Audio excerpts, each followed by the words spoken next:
이번 시간은 물류관리론 OT를 진행하도록 하겠습니다.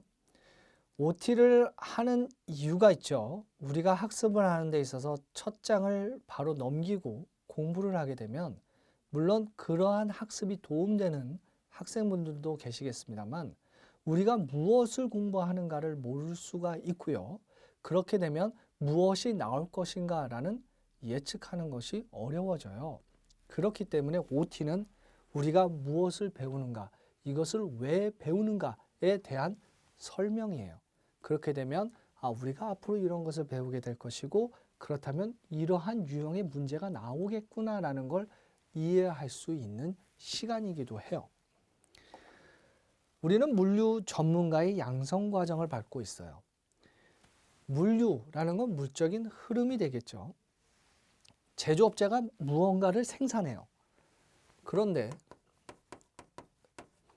생산자가 나는 무언가 제조하는 회사인데 주문이 들어와서 물류까지 책임을 진다고 생각해 보면 제조회사보다 물류업체에 대한 비용이 더 커질 수 있는 상황이 생기게 되겠죠.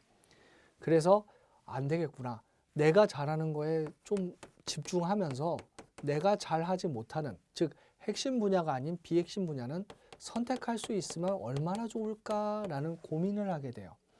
우리의 일상으로는 나 일상생활에 내가 하는 생활에 집중하면서 택배를 누구한테 보낼까라는 것을 고민하듯 집중과 선택을 하게 되죠. 그래서 이 선택을 함으로 인해서 주문에 의해서 물적 흐름이 발생을 하게 될 거예요. 그때 우리가 기능적인 측면, 기능이 있어야 물적인 흐름이 발생이 되겠죠.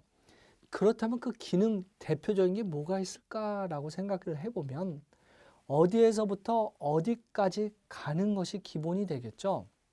그러면 운송이에요. 잠깐이라도 장기간이라도 무언가 보관을 하려고 할 거예요. 운송이 오면 내렸다가 올렸다가 보관한 걸 또 내렸다가 실었다가 이런 것을 하역이라고 그러죠.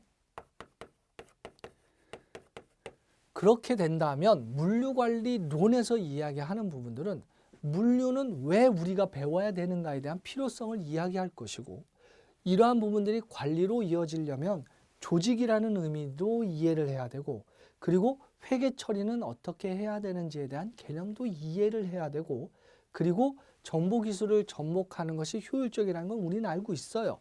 그것을 어떻게 접목시켜서 물류관리를 보다 더 용이하게 할 것인가를 생각할 수 있게 되겠죠. 그래서 물류관리론에서는 물류란 무엇인가, 왜 배워야 되는가, 물류 그래서 해야 되는구나, 그럼 관리 잘해야 되겠다, 관리에 대한 전반적인 이해가 생기게 될 것이고 관리를 위해서는 조직이 있고 조직은 부문이 아니라 전체가 열심히 유기적으로 활동하는 시스템이다. 그래서 물류에 관련된 시스템을 배우게 될 것이구나 라는 걸 알 수가 있게 돼요. 그것으로 끝나는 건 아니죠. 관리는 말씀드렸다시피 회계라는 것도 배워야 되고 그리고 정보 시스템을 결합을 하게 될 거예요. 바로 물류관리론에서 여러분들이 배우시게 될 내용이죠. 그러면 어느 부분에 어떠한 내용이 나오겠구나라는 것을 개략적으로 아시게 되는 거예요. 예를 들어 물류 왜 배우는가라는 것 자체도 시험 문제 나왔어요. 그래서 그러한 부분들이 개념으로 나오기도 했고 수치로 계산되어지는 부분으로 나오기도 했었어요. 그래서 잘 방향성을 잡는 것이 학습에 도움이 되시겠죠. 이렇게 배우면 여러분들이 다른 과목도 배우시는 거예요. 물적 흐름의 운송 중요하다라고 했고 물의 흐름이기 때문에 화물 운송이 뭘까라는 걸 배우는 거예요. 보관은 운송한 거를 보관하고 보관한 거를 운송하니까 보관 하역을 잘 해야 되겠다는 걸 배워요. 그래서 이 부분을 배우는구나 라는 것도 알 수 있겠죠. 또한 재밌는 어차피 이론에서 배우는 내용이니까 말씀을 드리면 거래라는 것이 이렇게 다 발생을 한다고 가정해 보면 어때요? 상당히 복잡하죠. 이것이 거리라면 시간이라면 굉장히 복잡한 구조가 돼요. 그런데 이것을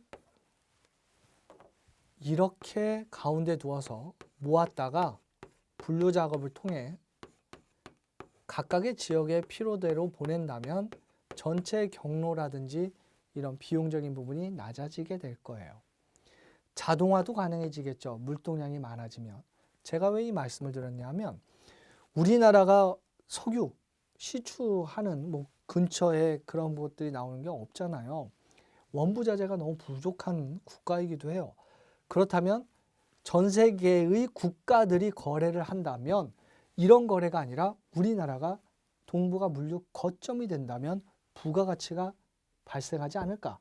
주차장에 주차해 받듯 선박의 입항료도 받을 수 있지 않을까라는 여러 가지를 생각할 수 있게 돼요. 동북아 물류 거점으로서의 투자를 하는 거죠.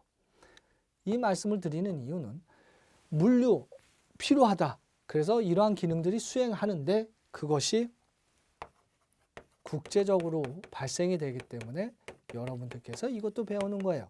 국제는 합의이기 때문에 뭐 여러 가지 합의된 사항들, 뭐 신용장이든 아니면 계약 거래에 있어서의 어느 책임이 될 것인가, 뭐 보험이라든지 이런 내용들을 쭉 배우시게 되는 거예요. 이것으로 끝나면 안 되겠죠. 물류란 무엇인가 열심히 배웠어요. 그리고 업무를 수행하는데 타당해야 되고 기준이 필요해요. 그래서 물류 관련 법규도 배우시는 거예요.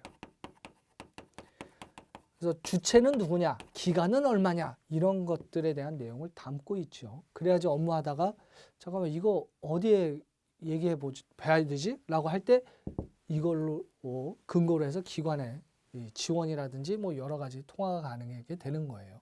그래서 여러분들께서 이러한 전반적인 개념도 배우시는 것이고 뭐 세부적인 건 각 과목마다 배우시겠습니다만 물류 관리에 있어서는 내가 무언가 배워야 될 때 앞서 말씀드렸던 방향성을 정리를 하신 후에 각각의 세부 단원들의 공부를 하시게 되면 좋은 성적 올리시겠죠.